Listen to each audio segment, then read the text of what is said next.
Hello boys and girls, it's Miss Tolly and I am back with The Chocolate Touch. It is the very last chapter today. This has been one of my favorite books. I love reading this. This is a short one, so it's not going to be a super long video, but if we remember, John was just at the storekeeper and he said everything was going to be back to normal, and John's very concerned about his mother who has been turned to chocolate. So he's running back home to see if his mom is back to normal. So let's go ahead and get started with chapter 12, our final chapter. The front door was open and John rushed into the living room where he had left his mother. She was not there now, but on the chair was a small, wet lace handkerchief. John ran into the dining room and onto the kitchen. As he came to the kitchen door, he heard the ring of silver against crockery. Then he saw a wonderful sight. His mother arranging the coffee things on a tray. He dashed into the kitchen and flung his arms around his mother's waist, sobbing and laughing with relief and joy. There, said Mrs. Midas, stroking the hair from John's forehead. You've had a very disturbing day, dear, but in a few minutes we're all going to have supper and everything will be fine again. Goodness, I do believe I need some coffee myself. I felt so strange just then in the other room. I really don't know what came over me. The door from the garden opened and Mr. Midas came in.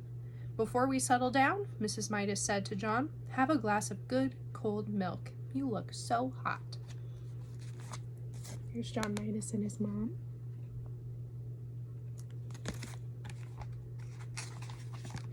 So they didn't know what had happened to her. Well, John thought he certainly wouldn't scare them by telling them. He watched gratefully as his mother took a frosty blue jug from the refrigerator and poured it into a glass full of icy, creamy milk. Trembling with nervousness, John tilted the glass against his open mouth. The liquid flowed in and down his throat and remained purely milky, deliciously milky, tasting of nothing but fresh, clean milk.